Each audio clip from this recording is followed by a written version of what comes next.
himself, unlike your prophet, who looked at Aisha at the age of 6 and lusted for her, and raped her and molested her, who saw a blind man and threw him on the wayside and went for the rich man, people questioning him, what kind of guy is this doing that? Your Quran saying, when you see them, force them into the narrowest alley, thinking all kind of evil, how you can humiliate, degrade, and disgrace them. Our Bible saying, love your enemy.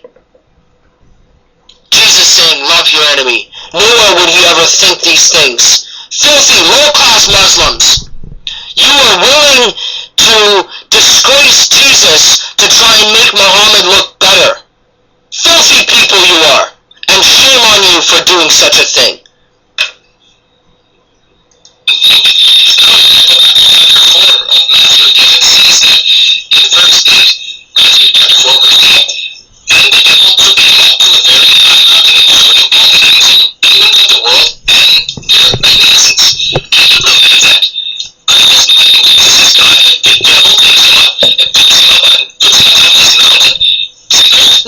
Nowhere was he picked up and put on the mountain. Jesus walked with him up onto the mountain. There's nothing sinful about walking on God's earth and walking around. Are you seriously trying to say that that's a sin? So he walked with him up there, and then he tried to tempt him. But he could not. So where was the temptation? Are you trying to say the sin was walking around? These are your arguments.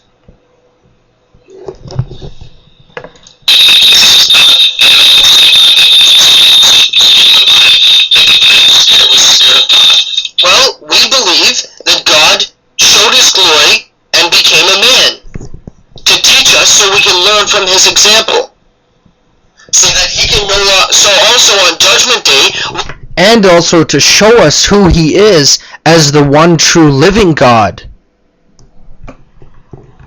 Not like your God who nobody has ever seen and nobody knows about. And the Quran says he has a leg, but we have no idea what it looks like, says Muslims.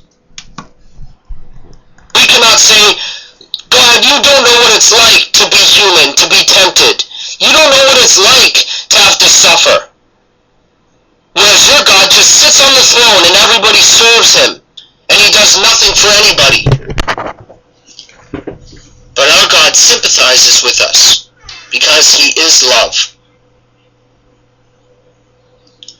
Not the one who brings pedophile prophets to misguide the world and make the Middle East a hellhole. It is because of Islam that the Middle East is such a garbage place to live. Now, again, we say that God showed his glory in the form of a man, but he is spirit, and right you were for saying that. Well, chapter 68 verse 42 of the Quran says that Allah has a leg. If you ask Muslims, is the leg of Allah attached to his butt? They say no, it's not, which means you just worship a leg, a shin. According to Sahih Bukhari, Muhammad is explaining this verse saying that Allah will uncover his shin on the day of judgment, and the unbelievers will not be able to prostrate to them. But the prophets will say this is the shin of Allah.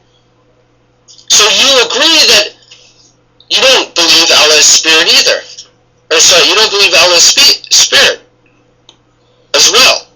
And so, he is a physical leg. And just a leg, because you disagree that he has a butt. Muslims say, oh, it's not like any leg here on earth. Okay, I agree, but it's still a leg. So you reject Jesus coming to us, God coming to us in the form of a man, yet your God is a leg. How do you Muslims worship a leg as God? And say that he is Akbar? He's a big leg. Okay. So you reject Jesus as God, but you worship a leg. This is the wisdom of Islam. Himself. So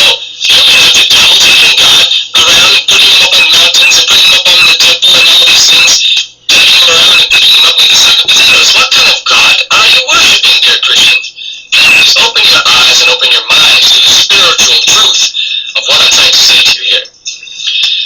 Clearly, Jesus is not God. He was evil. He didn't do evil. As you said, he was tempted into evil, but he did not do evil. And lastly, Satan, for a year, although some Muslims will say it's 6 months, controlled Muhammad. I personally believe Muhammad was controlled all the time. What kind of God do you have that doesn't protect his prophets? What kind of prophet are you following that was tempted by Satan? And we have these satanic verses.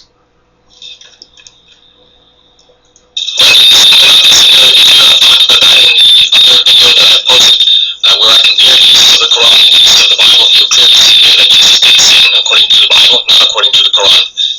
Jesus is much more of a perfect and holy person, but the biblical Jesus is one that has a lot of problems, and that's been dealt with in the other video. Let me give you a verse from the Holy Quran to tell you who God is and who God isn't. What a liar. Chapter 112, verse 1. Say, He is Allah, meaning God, the one and only, eternal, absolute, and begetteth not, nor is he begotten, and there is none like unto him. قل هو الله أحد الله الصمد لم يلد ولم يولد ولم يكن له كفوا. Let me ask you this. If God is all-powerful, as you claim, if your God is all-powerful, can he become a man? The Muslims say, no, he's not. Then he is not all-powerful. Now, we believe in one God, who expressed his glory in 3 forms. We do not believe in 3 gods. This is why we say, our Father who is in heaven, not our fathers. We have one God who is eternal, who stands on the other side of death in victory. Where is your God? He has a leg, yet Muslims say he doesn't have a spirit. What do we call somebody who doesn't have a spirit or a soul? We call him a dead person. Your God is a physical being, as we saw in 68 verse 42 of the Quran, yet is not a spirit. Meaning, your God is a dead God, who does not speak to anybody, who has never spoken to anybody, according to your religion. So who knows who he is? Nobody has seen him. Nobody has heard him. He only speaks to, supposedly, this angel Gabriel. Oh, well, I'm sorry. There's the story of Muhammad going on the flying donkey, flying through space, going up to heaven and talking to Allah, and making a deal with Allah. You know, he wanted them to pray 20 times a day, and then they went back, and Moses, being a Jewish person, tried to bargain with, saying, go back, bargain. Nobody's going to want to pray 20 times a day, make it 10, and then go back 10. Oh no, make it 5, yeah, and that's why you pray 5 times a day. Oh, I forgot that story, because, you know, that's really easy to believe. Somebody going up on a flying donkey through space to God. The limousine of Allah is Pegasus. Your God is. Here's another interesting thing I just recalled from that verse you just recited from the Quran. Say, what did you say? Say Allah is... There is none like unto him. Eternal, absolute. He begetteth not, nor is he begotten. And there is none like unto him. Well, isn't the Quran supposed to be the words of Allah? So why isn't he saying, say, I am he, I am Allah, and there is none other like me. I do not beget, nor am I begotten. So you just proved in this 100% that the Quran is not the word of Allah, the word of God.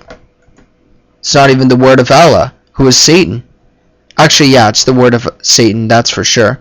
Because only Satan will tell you in 4 verse 43, how to beat a wife. 65 verse 4, how to divorce little girls. 9 verse 29, how to go fight, hate, and kill people.